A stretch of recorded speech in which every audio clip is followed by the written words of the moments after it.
Hey there, Dr. Mark here, and in today's video, we're going to cover something many new nutrition coaches struggle with. Something that can stop you from showing up on social media and landing your perfect fit client. And that is imposter syndrome. Today, you'll learn to spot the signs of imposter syndrome and the steps to overcome it. I've enlisted the help today of Dr. Mark Method instructor, Coach Meredith, who is a certified health mindset coach and works closely with the students in our program, helping them show up on social media consistently and land those perfect fit clients with ease. Thanks, Mark. Let's dive into it. Imposter syndrome is when you don't feel you deserve the successes and achievements that you've earned. You doubt your abilities and capabilities, fearing you'll be found out as an imposter or a fraud. Studies have shown that imposter syndrome can increase the likelihood of psychological distress and burnout. It results from the constant need to overcompensate for feelings of incompetence and failure. On the other end of the spectrum, you may feel like success is impossible, which results as you as an individual applying less effort and creativity to tasks and projects, affecting the content that you put out into the world and your ability to land your ideal client. The American Psychological Association defines imposter syndrome as a situation in which highly accomplished and successful individuals who contradictory believe they are frauds and will ultimately fail and be unmasked as being incompetent. Research has found that 70 to 82% of people have experienced this at least once in their life, with women being more likely to experience imposter syndrome than men. So what does imposter syndrome look like? Symptoms or characteristics can include the following. An example can be that you keep adding more educational certificates to your name, but you never actually apply it or share it on social media. Remember, you're a coach for hire and people need to know how they can work with you and that you're the person that can get them results. It can also look like constant fear that you won't meet expectations and persistent self-doubt, anxiety and depression, low self-esteem, discounting achievements, and comparing yourself to others. It may also show up as reliance on external validation, fear of making mistakes, and self-sabotage. You likely have feelings at times like you just don't belong, and you may even ask yourself these questions. Why me? Who's gonna listen to me or take me seriously? What if somebody calls me out on social media? Or what if I look stupid? These fears can stop you from showing up online, talking on your stories or in reels. You don't show up authentically, feeling the need to put on an act or a persona because you just don't feel like you are enough. It may almost feel unbelievable at times that people would listen to you and take your advice,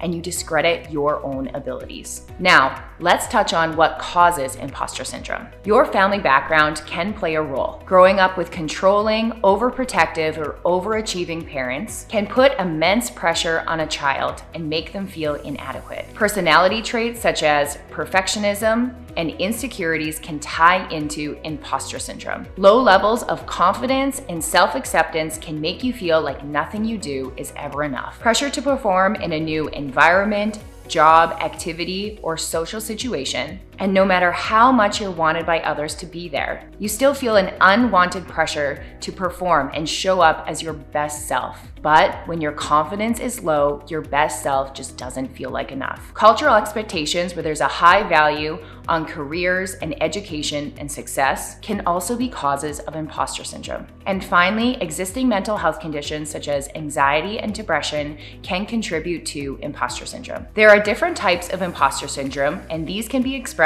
in different ways depending on the individual. Research shows that people experience imposter syndrome in different ways and for a multitude of reasons. By discovering your imposter syndrome type or subgroup, you can begin to overcome imposter syndrome. There are typically 5 types of imposter syndrome, but today I'm going to cover the 3 that I commonly see in some of the students that are enrolled in our program. Number 1, the perfectionist. Perfectionism and imposter syndrome typically go hand in hand, and it's important to approach these experiences with compassion and understanding. Here are some signs you might lean towards perfectionism. Striving for control. You may have a tendency to want everything to be just right, and the fear of losing control can be a driving force behind your actions and decisions. Difficulty finding satisfaction. It can be challenging for you to be genuinely satisfied with outcomes, as you may constantly seek flawlessness and ideal results. You may also lean towards perfectionism if you have trouble embracing mistakes. You may find it difficult to embrace and learn from mistakes, as they may be seen as personal failures or shortcomings. Remember, mistakes are an inevitable part of growth and can provide valuable lessons. And lastly, fear of imperfection. You may have a tendency to avoid new challenges or experiences if you can't guarantee perfection from the start. Embracing the process and allowing room for growth and learning can be an empowering approach. Practically, try to remember that perfectionism is an unattainable goal, so be kind to yourself. Embracing self-compassion, accepting imperfections as part of the human experience, and focusing on progress, not perfection, can foster a healthier mindset. Number 2, the expert. The expert loves to research and is constantly seeking more information to prove their worth. Here are the signs that you might align with this category. You have high standards for job requirements. You may feel hesitant to apply for new opportunities unless you meet every single requirement and want to ensure you have all the necessary expertise. Information hoarding. Accumulating knowledge and seeking more information becomes a priority for you. However, it's important to remember that collaborating and sharing information is as equally valuable. You may identify with the expert if you never feel satisfied. The pursuit of knowledge can be endless, and you may never seem content with the amount of knowledge that you possess. Challenge yourself. Learning is a lifelong journey. Be sure to recognize your growth along the way. You may have discomfort in being labeled the expert. When others consider you knowledgeable, you may feel uncomfortable and question your own expertise. Remember that expertise is subjective and can be built upon a foundation of continuous learning and experience. And lastly, constant pursuit of new training. You have a strong drive to seek new certifications and training opportunities, further enhance your knowledge and your skills. However, it's essential to find a balance and recognize that practical application is equally as important. Try this.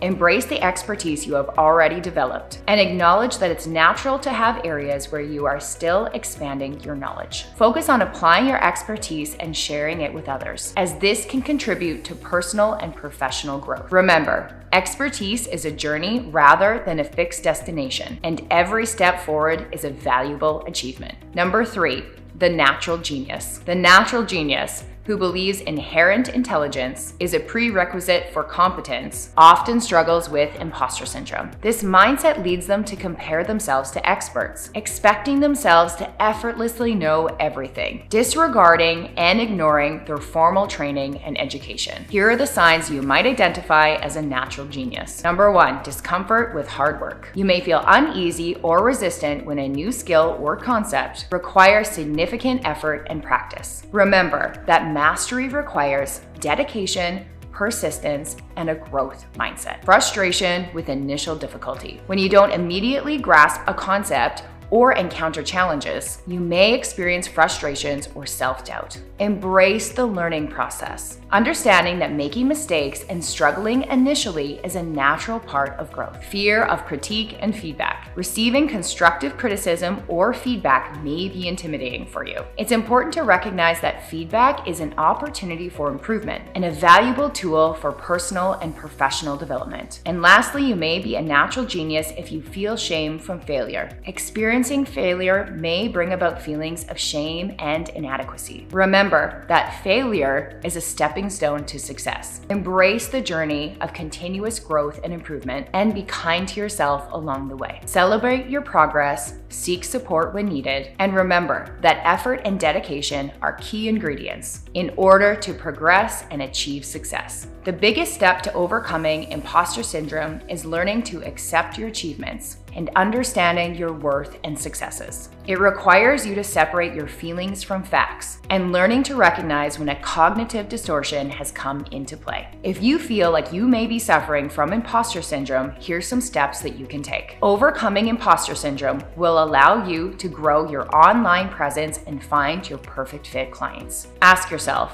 if not you, then who? There is someone else there who is charging more money with less experience and providing a crappy service. Come from a genuine place of, I want to help people, and aim to leave people in a better place than when you found them. Be authentic. Share your own story, because nobody can take that away from you or tell you that it isn't true. There is no way that you can be a fraud if you are sharing your own personal journey and experience. You can also start viewing this internal experience of imposter syndrome in a different way. These feelings are normal and common, and you're actually experiencing growth and change, which is a good thing. Remember, as a coach, you know more about nutrition than the clients that you're going to work with, but you may still feel like you don't know everything. And that's okay. You don't have to be an expert on everything to be able to help people. Let's continue with a few more specific ways you can move past imposter syndrome. Number 1, share your feelings. Many people find themselves questioning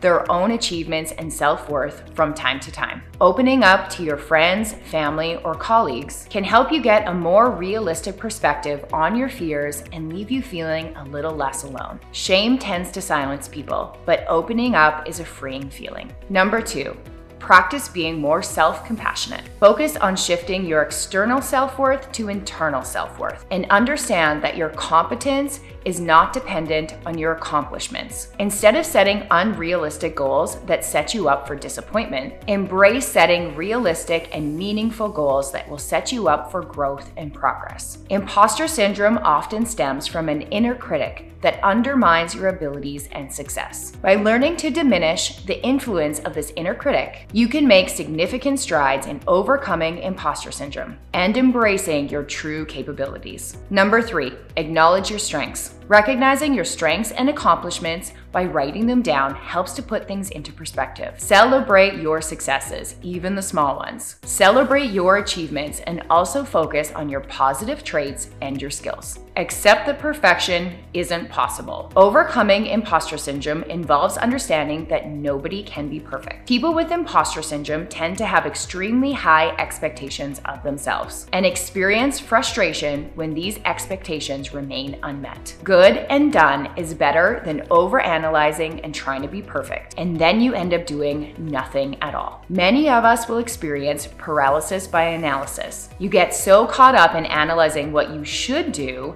that you freeze up and don't do anything at all because of the fear that you won't be perfect. Understand that hard work will lead to good results. Number 5, change your perspective. Reframing your thinking on mistakes can often lead to you embracing them. You can use your negative emotions to your advantage by acknowledging where you can learn and grow, but also recognize what you did well and do more of those things that you know are working. Considering the valid reasons why you are successful can also help to change your perspective. And lastly, ask for help. Don't be afraid to ask for encouragement and support from colleagues, classmates, mentors, and the loved ones you trust. Imposter syndrome can greatly affect your ability to speak up because of fear of judgment. But remember, your perfect fit clients want to hear from you and what you have to say. Keep working on showing up, being authentic, and sharing your own story. Thanks, Coach Mare, for that rundown of imposter syndrome. And as great as those tips are, if you're really serious about starting a nutrition coaching business, the next thing I'll have you do is check out this video I've linked up right here. Next up, you're gonna learn all about 7 mindset shifts that are gonna help your clients lose weight even faster. So check it out right now, and I'll see you in the next video.